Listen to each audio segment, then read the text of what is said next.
Ese de sacar a sombra, algo me soa, pero non... Normalmente era cando había nenos que había delicados de salud, vamos a Como ver, antes non se iba tanto aos médicos, e ao mellor a xente agárrase a un ferro ardendo cando teñen un problema. Eu sei como se vinlle a miña abuela e incluso mamá facelo.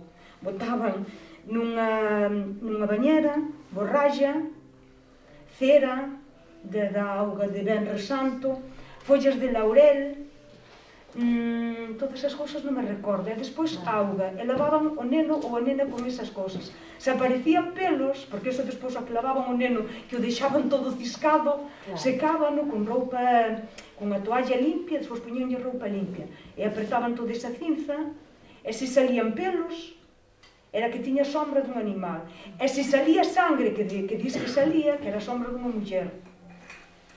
E digo unha cousa, e mentres que a facían, o sea, ou na auga, ou cando estaban coa auga, ou despois, decían algunha bendición, decían algunha... Digo eu, que... Si, eu eso non recordo, eu era nena pequena. A má poñenche un susto ao final. Eu do susto non me acordo, pero sei que se tiraba. Un susto, pagabanche un medo para que o corpo... E esa auga había que tirala nun cruce, por lo menos que tuvera tres carreteras. Nós estábamos nun cruce e xa era moi fácil. Non había que eran as carreteras, relativamente, eran 3 camiños ou 3 corredores. Claro, exacto. Tiña que ser de 3. Eso, que había moi. Claro, que carreteras... Levaban 10 follas de laurel, 10 de oliva, e a novena, a 10ª sempre se tiraba de espaldas. Bueno, cousas que había, como de erguer a paletilla e todo eso. Bueno, pero de erguer a paletilla fancho os masajistas. Sí. Porque eu, personalmente, cando era unha rapaza, con 12 anos, 13, fun andar a nai de Pepe da Couta, que algúns dos que estamos aquí sí que os conocemos, e sí que me erguei a paletilla. Pero agora, eso mismo fai o Antonio de Fisiosán. Eu tiña espalda... Antonio Cobrache, eu tamén o fago, Bueno, pero mira, Antonio Cobrache, claro, vive deso. Pero esa señora non che cobraba así, pero a mellor ibas de axudar a algo. Bueno, nada se fai por nada. Moita xente antes ibas facer algo, e ao mellor dábanche calquer cousa. Intercambiábase. Pero a mí ainda mo fan hoxe. Ao mellor, mira, simplemente unha vez veu unha señora con un neno que lle quería facer a comunión, o neno non foi ao catecismo de San Paio, eu era catequista, era que levaba eses nenos, e dixenlle, mira, o neno sabe algo, como veña un día, vámoslo... O neno viña moi ben preparado, pero non sei que problemas había aí de outra parroquia, cultura, vale. O neno fixe comunión. Esa señora un día chegou á miña casa con unha planta preciosa, unha caixa de bombóns. Eu non fixen nada. Pero ela agradeciu eso. E antes pasaba igual. Calquer cousa que facías, agradecíanche con outra cousa. Non se pagaba, é verdade que o Antonio paga. Non se pode, senón os favores fanse sin ninguna intención. Fanlo sin intención, pero ti en agradecimiento, sempre tes, eso era o que había antes. Que de feito ainda se dicía que na aldea ainda comían, que ainda había unhas berzas, aunque fora na leira do viciño.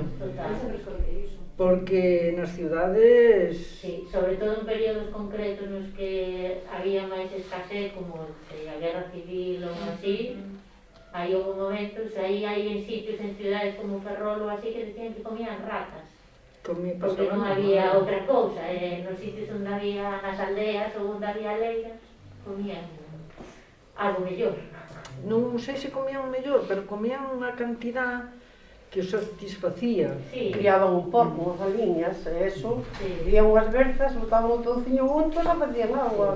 Claro, eu digo que na aldea, que dicimos que na aldea, os padoanos da aldea, que eran eso cando empezou unha evolución, pero na aldea, xente da ciudad que viña, procuraba levar unhas berzas ou algo, e Eso quitou moita fame. Eu digo que as señoras, eu polo que lle oía a miña abuela, as señoras que tiñan unha leiriña, que tiñan tal, que eran donantes dun bandiño de berzas, ou media dúcia de patatas, ou E iso a xente sí que o agradecía. Xente de outros sitios, había de aí de Rus, que o temos aí ao lado, que viñan vender nas treixas con unha besta ou, bueno, coas alforxas con treixas, e nas vendían, cambiábanas por unhas poucas patatas ou por un pouco millo ou por algo. Por qué? Porque había moita necesidade de comida, e o millo para cocer, para amasar e para facer a broa, pois eso era artículo de lujo. Non había tal, non había cual, pero fame, o que é fame? Era de onde salía a comida. Os alimentos. Pero é de onde salen Dios, Porque senón eu as experiencias que teño de cando era nena, penso que sí, que na aldea eran deso. Pero tamén había que non pasaba mal, na aldea. Oye, pero iso... Claro, ahora, sí, por eso. Ahora. Eu creo que a solidaridade... Había que non pasaba mal. A solidaridade estaba... Que antes, eu creo que... Era moito mellor que Antes agora. había casas nas aldeas que tradicionalmente iba a xente e comía. O sea, a mí, eu teño... Na nosa casa que se falado deso, que ninguén marchou sin unha cunca de caldo e... Falado de abuelos, Pero ainda sigue pasando, eu creo. Digo que, sí. O que pasa é que, sabes o que pasa? Hoxe, eu vou a casa de meus pais, unha casa de aldea, e sempre, bueno, ven xente por ali pedir, e sempre, pois, ovos e patacas e tal, e ora, de repente, pois, ven algún xente, eu patacas non quero, eu quero cartos. Claro. E esta xente maior, falo de 75 anos que a miña nai, se cartos non xos podo dar, que cartos tampouco non nos teño. Entonces, prefírese a pedir limón. Despois, dille, vai, pois daquela, se non me dá cartos, patacas. E cando vai miña nai a nave a buscar patacas, dille algún comentario, non? Bueno, pero que non sean das grandes nin das pequenas. Claro, para poderlas vender. E se lles dá guisadas na pota, mellor. O que queren é vender. Cambiou moito a forma, non? De ir á aldea, de... Si, eu pensaba que decías a xente que pasaba polas casas por calquera cousa de visita ou a facer, o que sei, un tratante ou... Sabes, que sempre se lle daba algo, un café, un plátano, pero eso sigue, creo que decía eu que sigue pasando. Eso sí que ocurre. Non, eu sei, porque na miña casa, tiñan vacas hasta fai poucos anos, sempre que entraba, o que sei, o veterinario, os podólogos, o tratante, ou algunha persona que entraba, o sea, que iba para a cociña. Para a cociña, e o café, ou comida, según a hora que non. A miña nai sigue facendo, eu vengo a ter a persoa na miña casa e eu sempre teño que dar da miña nai ou calquera cousa, sempre saco aí casetes, a xente me mira tipo, que faz ti? E máis coa túa idade ofrecéndome galletas, que son electricista, non te coñezo de nada, pero a mí, non, sabeme máis. Sí. É unha costumbre para mí moi bonita. Sí, Antonio, cando iba a arreglar algunha roda por aí, había unhas casas, na maioría, que lle ofrecían algo de beber, pero café. Antonio ven tomar un café, non, que teño moita prisa, ou bueno. Pero había algunhas casas que lle mandaban ir, e esas ainda existen, as casas siguen traballando agora con outra xente, pero ven a primeira hora, pero o primeiro que tiña que facer é que estaba o café preparado para tomar o café. Pois era un detalle, era un agradecimiento, porque eu le iba a cobrar polo traballo que se facía, pero non faz por eso. Aí era porque a xente agradecía e ven a primeira hora, sempre tiña esas casas que a hora que fora, pois, queres unha cerveza ou queres... Pero había casas de 12 personas que tiñan que fazer de comer, mañá, noite, espollar, outro, e agora onde topas 12 personas, Dios nos arrede. Temos que sentarnos un lugar todos e ir por unha casa. Sí, pero antes eso facía... E tiña moito máis de ter. Claro. Iban a echar, chegaban a fora, deitábanse no arroz, ali contaban o conto, como vía arroz calentiña, eu a conto que era nene, e aí iba... E agora, teño prisa, é iso que non se sabe, agora é todo infecticido. Se chegas a echar, madre mía, esa imagina. Pero chegaban ao arroz, deitábanse ali, ao mellor levaban algo de beber, unha auga, un café, o que for. Estaban a nada, volvían co eito arriba, que as leiras eran largas, outra vez, e digo, eu de cara non entendía, vamos, pero Pensando en vos, dixo, o tempo que esta xente antes, co traballo que había, o que traballaban, arados de ferro, todo, eu digo, cabe, agora estamos todos estresados. Pero a mellor as 6 Temos de da hacer mañá cousas empezaban a traballar, As 6 da mañá empezaban a traballar. Sí. Cando iban ao Toxo a Campero, que baixaban os carros da Toxo ás 10 da mañá. Era ese... Tamén botaban as vacas fora como moscaban, pero agora non mosca. Como non, porque non se nos boca nadie fora. Moscaban, cantaba o sol, e viá que recoller as E sabes cal era a televisión na miña casa? Xuntarse e contar contos. O Rosario. Ai, E a mí viñamos sono, e nos irmáns tamén. Porque era un aburrimento. Parecíanos que papá non vía, porque papá estaba ali rezando e nos detrás, claro. Pero papá vía, como veixo agora, ves coa experiencia. Non nos dicía nada, calaba. Pero po outro día, Mari Carmen ti rezaba o Rosario. Ai, eso sí que era un castigo, Eu sempre me daía a barriga ou a cabeza ou... Nos sacas o rosario? Ai, na nosa casa todos os días. cada noite o rosario. Todas as noites, porque mira, meu pai, na casa do meu pai, había curas, ou era maestros, e curas, porque eso veu todo aí desa... Agora, para ir a misa hai un rosario tamén. Pero, rosario de outra maneira. Pero antes sí, na nosa casa íbase todos os domingos a misa. Ás 8 da mañá, xa estaban as vacas arregladas, xa estaba todo, porque había que ir despois a misa e había que ir andando hasta San Paio. Agora falas de ir hasta San Paio andando, mi madre querida. Vas despois andar a facer o camiño, non sabes? Pero para ir á misa non podes ir andando. Os nenos non poden ir andando hasta San Roque, porque madre mía. E antes íbamos 2 ou 3 Pero kilómetros. tamén era o divertimento mellor que había máis... Non era divertimento ni nada, ibas, Bueno, e non dicías que non, Non, que che caía unha bofetada, Non, que non che queira, se non Bueno, dicías mas que non. unha boa riña levábala. Ao menos na nosa casa, non para ir á misa, pero por outras cousas. Ai, na nosa casa se non dicías que non ibas á misa, non se che ocurría. Que tamén era unha forma de ir ver a xente, porque Era unha forma de... Había moita máis salida, Exacto. así. Agora, sobre todo agora que pasou a pandemia, dixo, oi, a ver se é domingo para ir á misa, que polo menos ves a alguén, ves dúas ou tres persoas. É verdade, sí, porque poucas máis. Se char todo o día, iban a noite a tocar o sacho, que a pandereta, Claro. eran as súas festas e os seus contos. Claro. Eu indo con toda a muller, digo, que será de nós? Porque estás apagando, está morrendo unha parte moi importante da cultura que é a gastronomía, non? Digo, ti sacas da ecuación as persoas que aínda siguen facendo ben de comer, e como come a xente hoxe? Como come... Procesado. Como resolve a xente o tema da comida? Precocinar. Fácil. O sea, joder, que a mí é unha cousa que me dá moitísima pena, non? Digo, non se pode perder, non?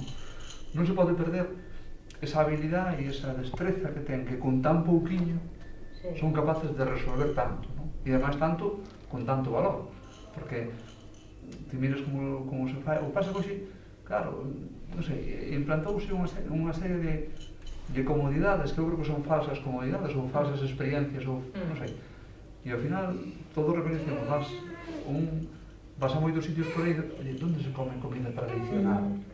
Oye, eso cae na aldea, o cae na aldea onde hai unha persona maior, ainda que con moi pouquiño é capaz de facer... Pois eu digo, joder, e iso é un legado das mulleres que non se debía perder, debía ser obligatorio preservar, porque senón... Bueno, hai que, claro, hai que preservarlas, hai que transmitir as generacións. É transmitir, sobre todo. Toso, para cando viña teu pai da mina a cargalo, mi madre toso de...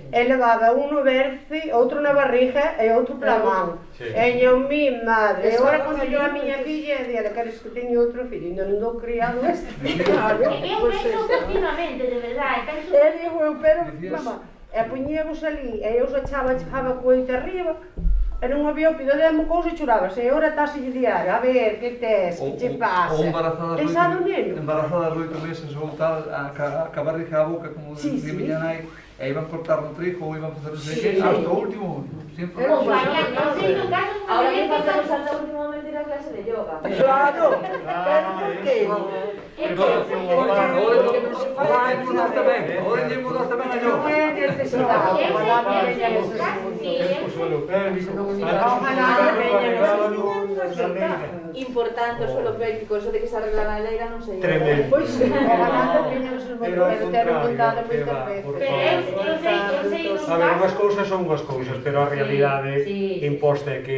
o avance social, Sí, tecnolóxico, cambiou máis, moito, Pero non facía falta ir ao gimnasio porque o corpo estaba moito máis ejercitado. Bueno, As mulleres iban máis afora, incluso, eu vio na casa, miña abuela non era de criticar a nadie, ao contrario, se ti te cabreabas ao mellor por algo, trataba de mediar, mamá igual, dentro da casa tanto papá e mamá querían esa paz, que a familia toda, pero despois ainda con un veciño que tes un cabreo tal, mira muller, ao mellor tuvo aquela cousa, buscar a paz. Home, claro, porque, eso digo eu, teñan ese papel, pero porque tamén, a ver, eu son a primeira,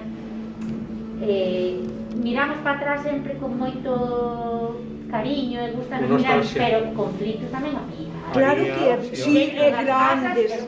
Pero ti o teu veciño da porta considerábalo, ou incluso de dúas ou tres portas máis alá, considerábalo como parte da tua familia. Claro. Hoxe en día non. Porque era a persoa que te estaba prestando auxilio. Sí, claro. Ai, parece que vai vir a auga e teño a erva a secar ali, ai que se me venga. Todos. E de repente tiñes aí 10 ou 15 persoas. Pois na década dos 70 a demanda de pan iba crecendo por parte da xente, porque xa os homens iban a traballar a Coruña, xa se empezara a traballar na refinería, no puerto, etc. Xa había máis poder económico na aldea, entón xa se deixaba de cocer pan nas casas, Claro. e había máis demanda. Entón a muller dixo, ai, pois isto como crece tanto, agora xa os brazos non dan tanto, e son eu sola para facer as masas, porque nós pouco lle podíamos axudar. Os homens, todo hai que decirlo, o meu pai pois, queríalle moito, evidentemente, a respeto, e cada está na gloria, pero non era precisamente o varón sacrificado para acompañar man a man e brazo con brazo a súa muller. Tiñan outras inquedanzas, que era pois, ir a taberna, xogar unha partida e tomar 4 claretes. Porque él traballaba tamén, o sea, co pan ou traballaba En un fora? principio non. En un principio non. Eso xa quedou claro antes, non? Eso foi a posteriori. Estamos falando dos 70. Entón a muller dixo, pois agora xa non dou feito, aquí hai que buscar unha solución. Cal era a solución? Pois comprar uns brazos de ferro, unha amasadora, para producir máis. Pero entre mentras, seguiu crecendo a demanda, a clientela, que tampouco xa non chegaba ao forno que había. Así que todo eso unha cousa pedía outra, había que ir subindo un escalón máis, e iso que traía máis sacrificio personal. É dicir, máis horas de traballo na panadería, máis horas de traballo para ir a dedicarlle á leira, moitas xa non tiñan porque tiñan 3 ou 4 leiras, pero bueno, chegaba a llegar. Mais ao marxe, como na panadería había que daban refugallo das fariñas, é dicir, que daba parte dos salvados, e se sobraba algún pan duro, que daquela non sobraba moito. Agora, nas panaderías tirase moito pan de un día para outro, pero daquela non se sobraba. Non, aproveitábase ben.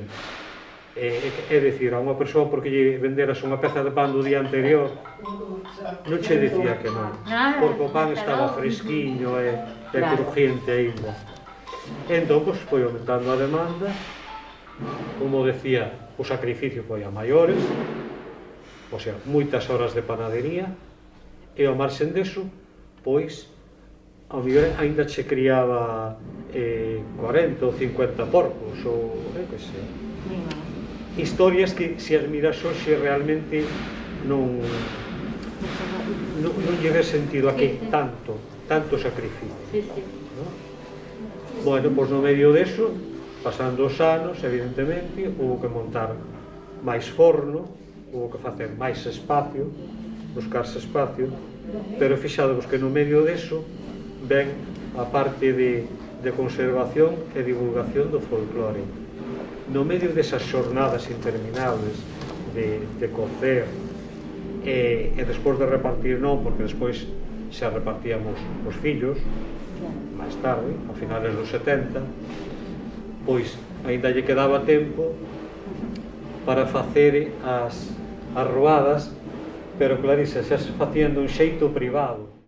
Para esa xente, tal como vos estades aquí na vosa labor de antropólogos, estades escoitando as historias, os outros viñan, bueno, botamos unha peza, veña, e grava, e fai. Pasaban tardes enteiras. Era unha relación. Cantigas Sí, e señor. agarimos, e a carandaina, toxos e flores, o fiadeiro de Vigo, bueno, todos, Mercedes Peón, bueno, todos os fins de semana había festa. Bueno, porque eso é unha recollida Claro, de exacto, a nosa cultura.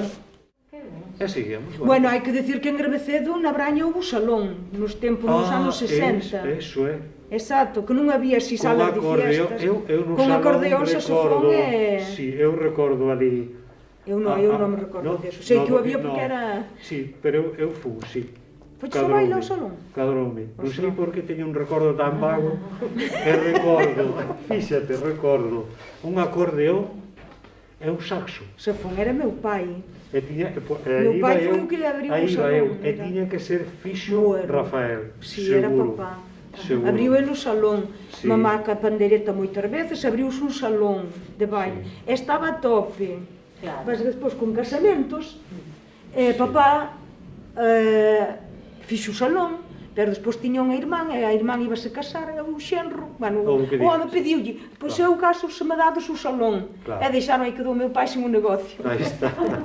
Tuvo que ceder, senón o salón. O sea, que foi teu pai o que... Sí, había o salón, que o salón despois foi un bar, que, bueno, miña tía seguiu co bar, era o salón, pero, bueno, había o baile, pagábase a entrada, e, bueno, diz que estaba top.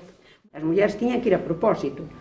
Eu, máis ou menos, cobraba igual que lle cobraban en Carballo, que eu iba a buscar uns comercios que había a Coruña que lles vendían a elas. Quero dicir que lle sempre lle poñía rebais.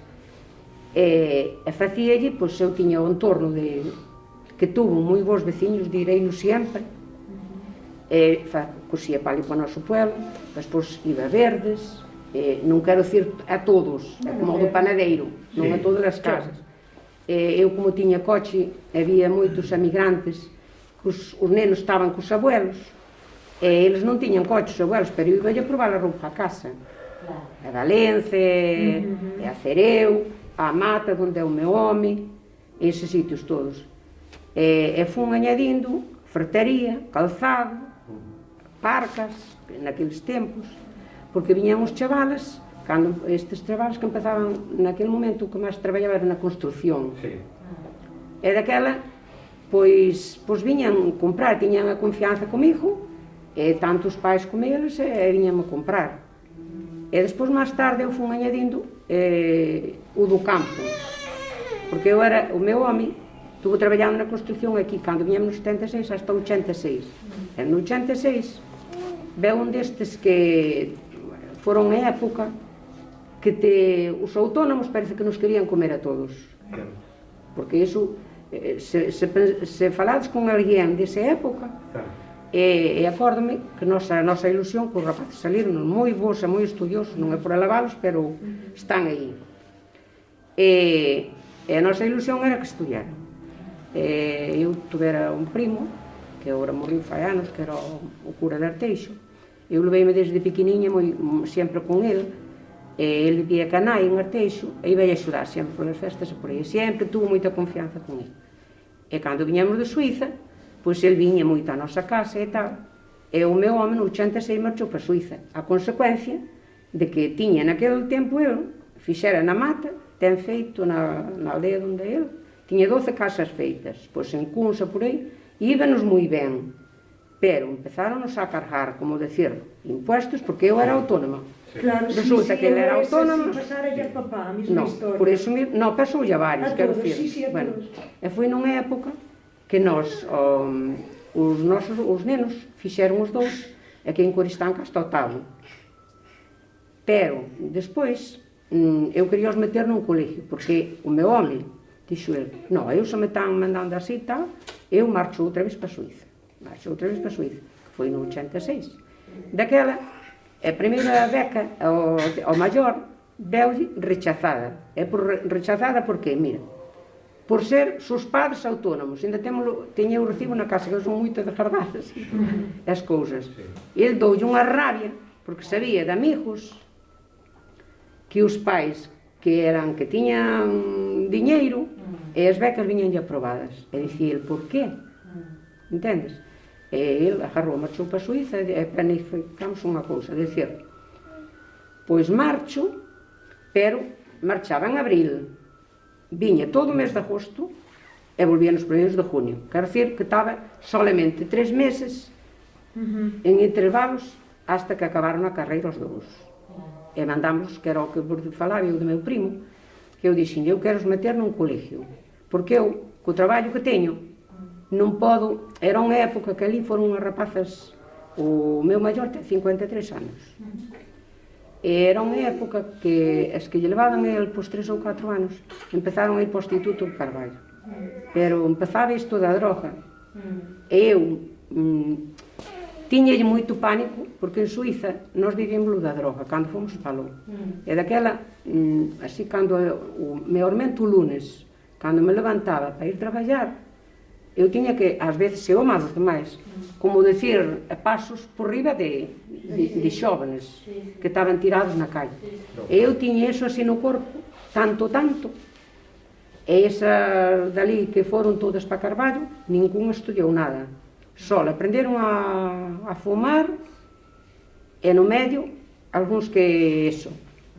E daquela eu dixenlle ese meu primo, dixenlle, mira, eu quero meter nun colegio onde os poidan vigilar. E levoume a varios colegios, que anque ele era cura, eu aos meus fillos nunca lle vin, era o que falábanos antes, sempre levei-nos a misa hasta os 18, 20 anos, foron catequistas, xudaronlle ao cura dali, ao cura de Carballo, tuveron sempre metidos en ese paver, sempre bons valores, vamos. Nunca me dixeron que non querían ir á misa, jamás. Como agora non van, pero iso é o mellor porque xa foron abondo, agora xa son maiorditos. E outra cousa aparte, xusto, bueno, pero quereu dicir que son, non sei, cambiou a vida e daquela eu tampouco son obsesiva de dicir, no, porque agora facía dos menos ir á misa, no. Agora, eu son abuela, e exerzo da abuela, e eles son seus pais. E que lle fagan o que queiran, vexo que se cara non van as miñas ideas, pero tampouco, eu digo, mas son abertas, se me preguntan, mamá, ti que opinas? Pois opino tal cousa, porque eu digo, pero senón, cada uno... Que teñen en conta non eso xa... Xa, sí, que neso non te... E ti quedaches co negocio? E quedei co negocio e cando o meu home dixen eu, bueno, porque ele dicía, bueno, vou mentes o maior hasta que o maior acaba a carreira, porque hoxe telo na universidade non é unha broma, ter dous fillos na universidade, e nós non tiñanos nada, nós tiñanos o día mala noite e o oficio dele malo meu, e para de contar, porque aquí sabemos todos o que é o da herencia. A herencia cóllela cando xa non che fai falta. Claro, porque se che deran daquela, tampouco che podían dar no meu caso, porque ainda os tiña sen criar. Que eu teño irmáns que son máis novos que os meus fillos. Por iso é que... Claro. E despois dixen eu, bueno, pois eu, para que cando retornara, dixo el, cando acaba a carreira máis vello, pois veño eu. E eu puxen o do campo, puxen abonos, sapiensos, herbicidas, todo do campo, incluso polos, traíamos... O sea, que puxes aumentando... Sí, eu tiña o outro, fun deixando un pouco máis nos últimos anos o da costura, porque despois tamén era o boom que xa había roupa feita. E daquela, pois, fun tremando iso. E tiñas un contable, claro? Nada, eu non precisaba contable. E, ademais, estaba con un gestor que eu estaba en renta simplificada, chamábase daquela. Bueno, e levaba as cuentas feitas. Contabilidade directa. Nin tiña ordenador? Nada, non facía falta. A túa libretina. Xusto, enseñei aos fillos, viña no fin de semana. A base a lista dos que levaban e xa che querían pagar. Si, tamén todo. E acórdome que eu poñía as caixas da mercancía, calzado, todo. Algúns ainda non volveron. Bueno, no pasillo, o que me facían, sí, o dos precios, dicíalle tanto por cento de tanto, tanto por cento de tanto, ticábame, colocaba no seu sitio, acostumbreinos a poñer a lavadora desde que naceron, a facer de comer, porque eu estaba nunha tienda que na aldea, por se non usaban, non hai cierre. Non hai horario. Que me dicían, cando eles eran maiores, dicían eles, mamá, pon aí cierre. Señor, pois puñedio, era o mesmo. Non o vían.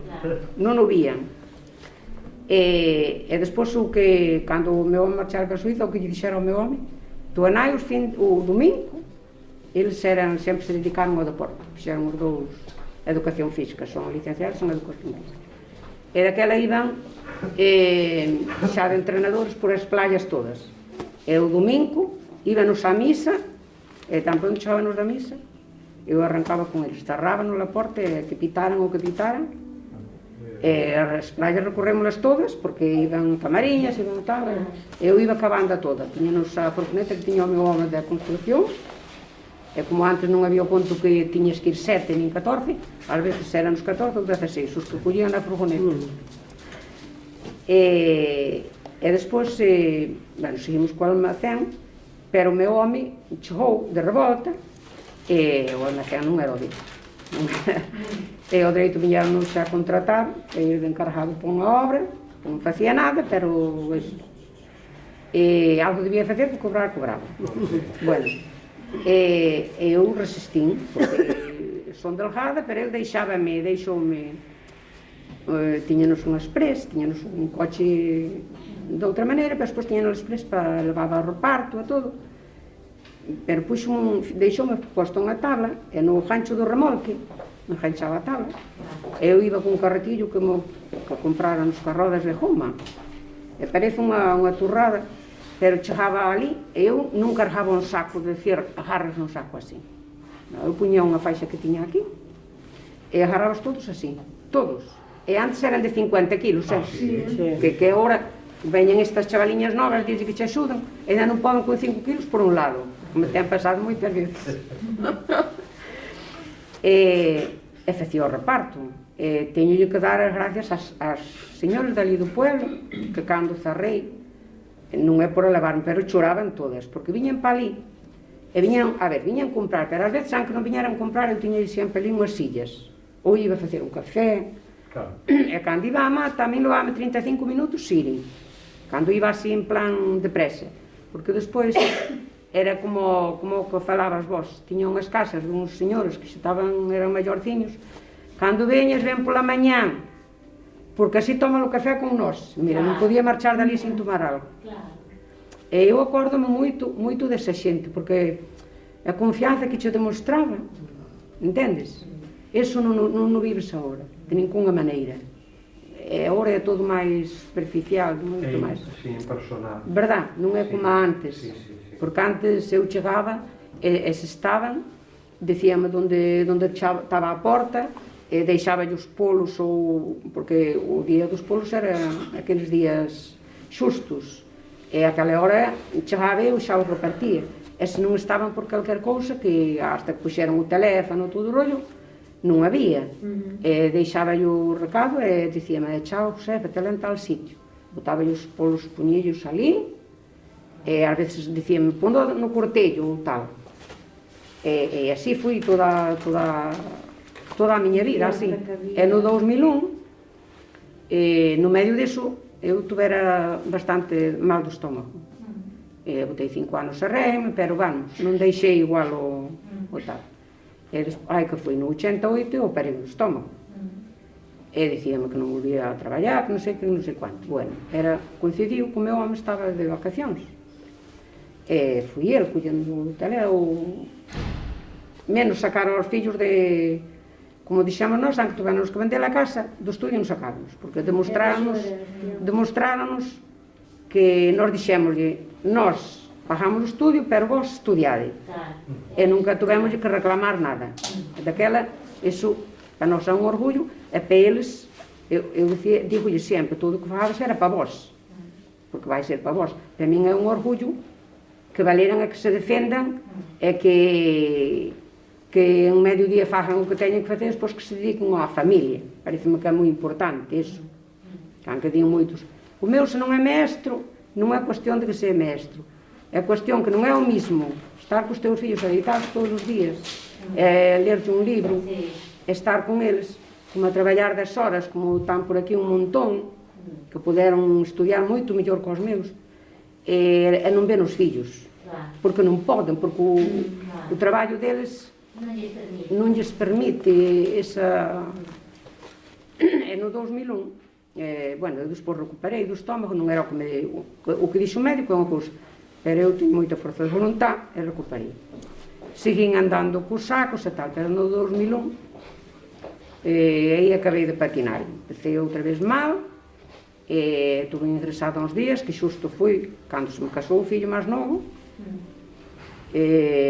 o sábado casábanse, eu iba de madriña, e o jueves puxo un mal. Operaronme, bueno, salín ben, a outra decía allí, pero é que temos a boda, parámosla e tal. E o meu fillo xa me dixo rotundamente, mamá, que non me caso. Eu decía allí, ti non te preocupes, cásate igual, que vai outro te me dice que non. E a que me atendiu díxome, mañán, se va recuperando, dígoche se podes ir á boda ou non.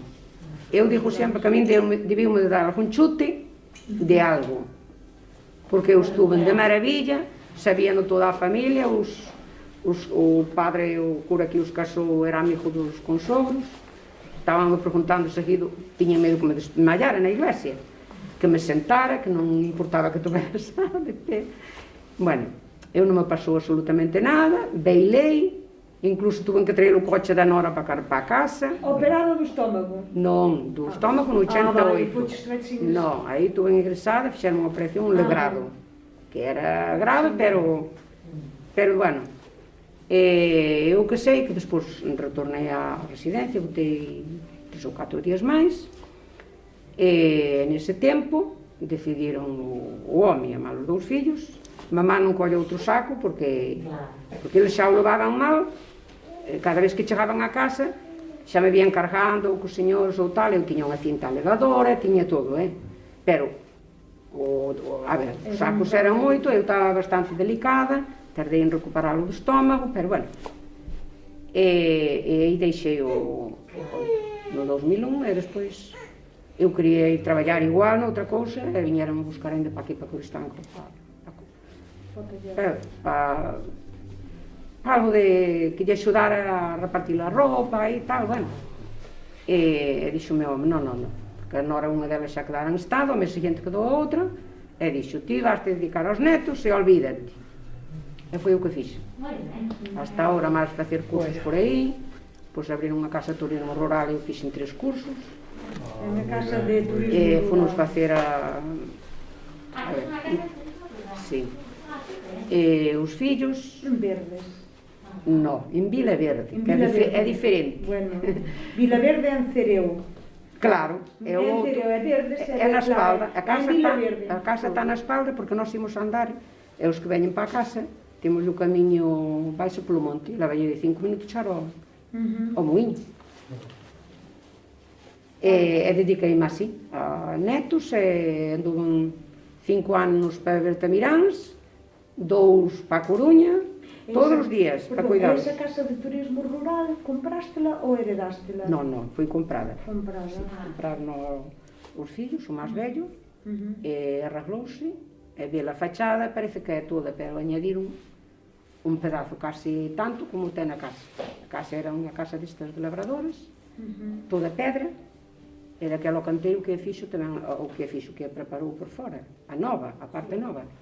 A verdad que... Que se ve desde a carretera de Sí, Tereo, e que a queda casa- á dereita. Lévala a ti ou a casa? Leva o fillo e a nora, e temos unha persona para ir a limpiar, e nós nos dedicámonos ao xardín, bueno, botarlle unha man, e marcha un, e ten que estar o outro cando hai xente, pero damos para todo, non... A casa é por Vila Verde, non é na carretera general. No, hai que apartar a dereita. Xusto, non dá... Abaixo de... Da de Verdes, da pista de Verdes, xusto, pois é aquela casa é... Sí. Que ten un patio, un morro, na beira da carretera. O entorno é maravilloso. Sí. Que pensamos ao principio, dicía, que está a señora do lado, teñen, pois ao mellor agora teñen 10 vacas. Non era unha labradora grande.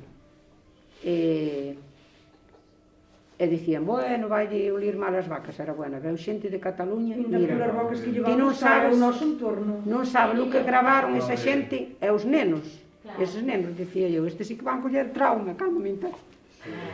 Puxos unha vaca a parir, e daquela non sei que necesitaban, e estaba ali un dos meus fillos, bueno, e dixo, pero venos botar unha mano, sabes que tiran, hai que tirar, non sei que.